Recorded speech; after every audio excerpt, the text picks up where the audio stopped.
Okay, so good morning, everyone. Once again, you are welcome in Social Science today's lecture. Today, we will continue with the chapter of Civics, chapter number 2, the role of the government in health services. So, till now, we know that what is health. So, health is the overall well being of the person. It covers various phases or domains like emotional, physical, emotional, okay, and mental. So in India, the health services are being provided both by public health service sector and private sector. So public health services are being divided in at various levels.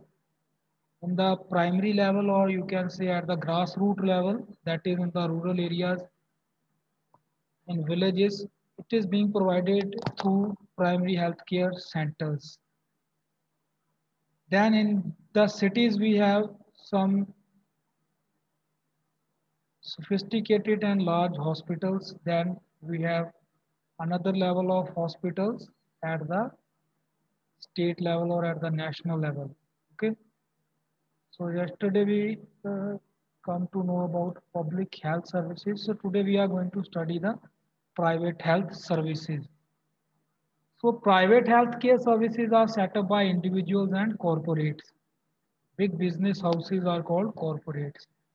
The facilities offered by these hospitals and healthcare centers are better than the public hospitals, as the aim of these hospitals is to generate business and make profit. So one thing is clear here that the public healthcare, the motive of public healthcare system is to provide healthcare services to the people. The aim of the government here is to just the welfare of the people, not profit generating. But private sector is totally based on generating the profit. It is a business. Okay. So when there is a business, then its products are costly. Okay.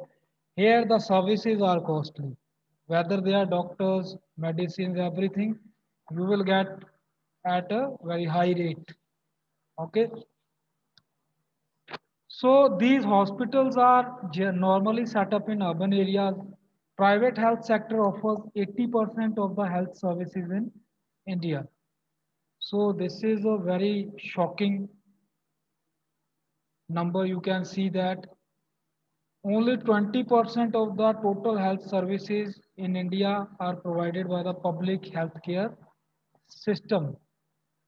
It means lot of poor people cannot access good health services. Okay. Good health services are only provided in the private hospitals, which are set up for generating profit by big business houses. Okay, so 80% of the health services are being provided by private health sector. The government alone would not be able to cater to the huge demand of the services required. Therefore, the government allots land at subsidized rates to private entities to set up hospitals. So you know that for setting up a hospital, we need uh, quite a good deal of land, quite a good deal of money, because a lot of equipments will have to be set up there and lot of people have to be hired, whether they are professionals like uh, doctors or other administrative officers. So it requires a lot of capital, lot of wealth.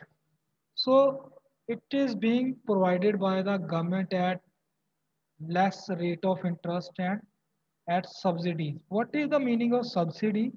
Subsidy is a type of discount. Okay, you can say it is a discount. So let's take a short break for attendance.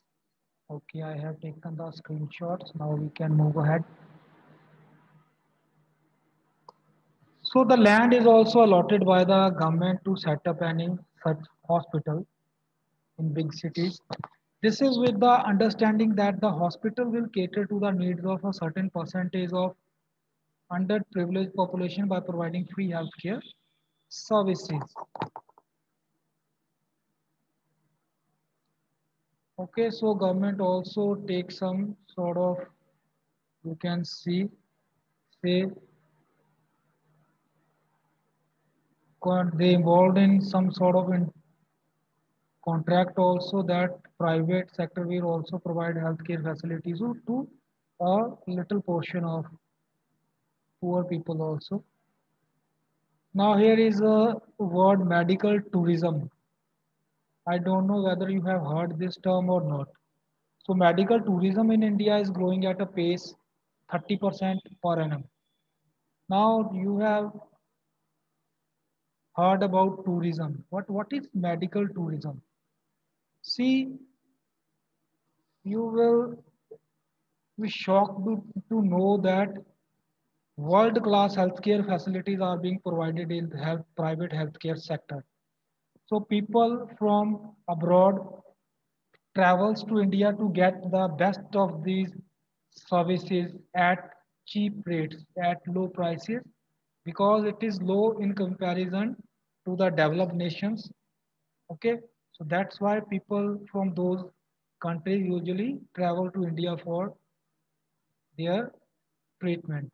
So this is called medical tourism and it is growing at a very high rate. Public health, let's see in context of global connect. Well, public health is a major concern across the globe. Spread of global epidemics such as Zika virus and we are also going through the pandemic that is Corona COVID-19. So Zika virus, swine flu, Ebola virus, dengue fever and yellow fever affects millions of people. These epidemics are the major concerns not only for the national government but also for the international community. World Health Organization plays a significant role in monitoring and mitigation of such outbreaks. It is a specialized agency of United Nations organization that is UNO and its headquarters are based at Geneva in Switzerland. So WHO is responsible for providing uh, care to the needy nations, medical care to the needy nations, and also is responsible for mitigation of pandemic or outbreaks of such communicable diseases. So now we can move ahead. Now measures taken by the government to ensure equality in healthcare. Now a lot of people you can see that India is a very poor country. Okay, a large portion of population is living under poverty or just above the poverty line. Okay, they are not rich, they are not middle class, they are near the poverty line. They can't afford luxurious goods, they can't afford good medical facilities provided at the private sector. So the government have to ensure the healthcare facilities to those underprivileged people also. Okay, so for that purpose, some specialized campaigns are launched by the government. Okay, for example, Pulse Polio mission. Okay, so free polio drops are being served to the children up to the age of 5 years. So such schemes or missions are launched so that the poor people can also be protected from the severe diseases.